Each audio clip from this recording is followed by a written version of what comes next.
High বন্ধুরা, আমরা কিছুদিন আগে পুরী গেছিলাম। পুরীতে গিয়ে একটা ঘুরতে গিয়েছি, গিয়ে পুজো টুজো দেওয়ার পর পুজো থেকে রিটার্ন আসার দিনকে একটি সোনার চেন কুড়িয়ে পাই।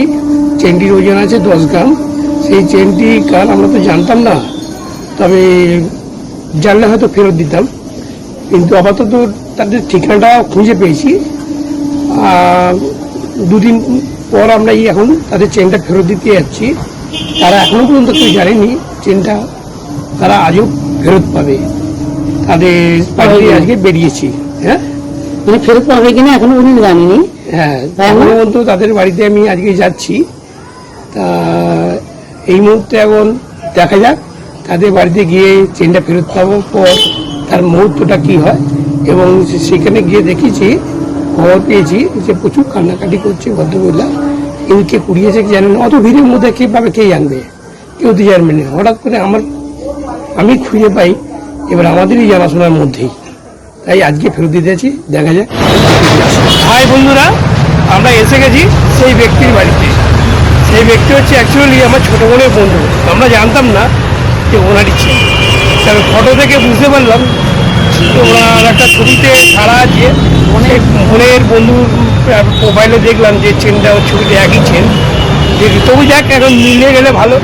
ওদের নাও এখন হতে পারে, সেটা আমি গ্যারান্টি দিতে পারছি না। এখন দেখতে পাচ্ছি ওনার বাড়িতে এসে গেছি। এই মুহূর্তে বাড়িতে যে পৌঁছলাম, এই হচ্ছে ওনার। এই আমরা এগোচ্ছি। হাটটা খুঁজে পেয়েছি। হাটটা আমি করিয়েছি, আমার বউ মেয়ে কুড়িয়েছে। ওই ইনভিটেশন ভেবে ঢুকে নিয়েছে। ওই জানেই না, ইনভিটেশন ভেবে ও জানেই না। ওই একটা ইনভিটেশন দিচ্ছে। সেলিব্রেট করো। কিন্তু তোমার জগন্নাথ কিন্তু ফিরে আসেনি। চেনটা পেয়েছি।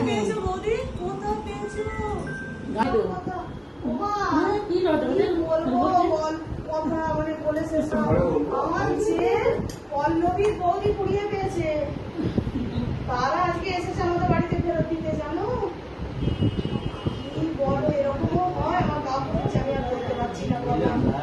আরে ও ছোটদা ফোন করেছে, তোমার জামাইকে, তোমার জামাই যখন ছোটদা যায় গিয়ে ফোন করেছে, বলছে কি খবর, কবে আসছো, বলছে আমি এই সোমবার যাবো। অনেক